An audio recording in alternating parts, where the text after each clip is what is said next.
Today, more of the January 6 rioters are expected to be released from prison after President Trump pardoned over 1,500 defendants. The move has been met with its fair share of criticism from lawmakers from both lawmakers and law enforcement. U.S. Capitol Police Chief Thomas Manger told CBS News about the message that these pardons are sending. It sends the message that politics is more important than policing. And my officers go out there every day and enforce the law impartially. It's such a slap in the face to those of us who literally experienced physical violence that day. And to know that these violent criminals, these convicted felons, are going to be released entirely scot-free with it means, there's no actual accountability. I want to bring in CBS News political reporter Taurean Small for the very latest. What are you hearing from lawmakers about these pardons, Taurean?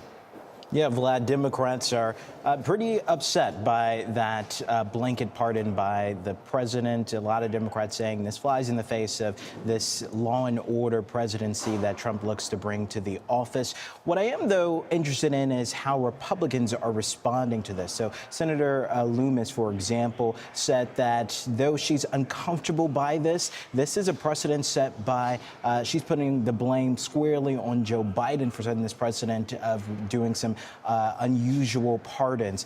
Senator Kennedy was also an interesting response to this. He said that he wouldn't certainly have made the decision that the president made. He said he would have preferred that President Trump went case by case to evaluate whether or not these people should be receiving pardons. But he ultimately agreed with Loomis, saying that this is a precedent set by Joe Biden. He said that he would like to see, and this was pretty interesting how he worded this. This was kind of like a warning to both administrations in the softest way possible. He said he wants to see the government stop being weaponized and politicized, and he would love to see a return to normalcy that we saw before, in his mind, Joe Biden.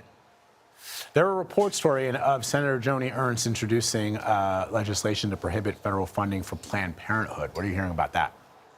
Yeah, that's according to a report from the Daily Caller. They scooped this, saying that Ernst is looking to introduce this sometime soon. This isn't the first time she's introduced legislation like this. The trigger here, according to their reporting, is that she was bothered by Planned Parenthood receiving COVID relief funds. So in this report, it's outlined how they brought in about $2.6 million through PPP loans during the time of 2020 to 2021. She's looking to not only rescind that, but forbid the government from giving them future funding. But like we saw what happened in 2024, she unsuccessfully had that bill make it to the Senate floor. That was blocked by Democrats there. And we also know that though the Senate has a majority of Republicans, as well as the majority in the House, it's unclear if she'll be able to bypass the filibuster, if she'll be able to get enough Democrats to support the bill. How this measure could make it pass, though, is whether or not it will be a rider to this upcoming reconciliation bill that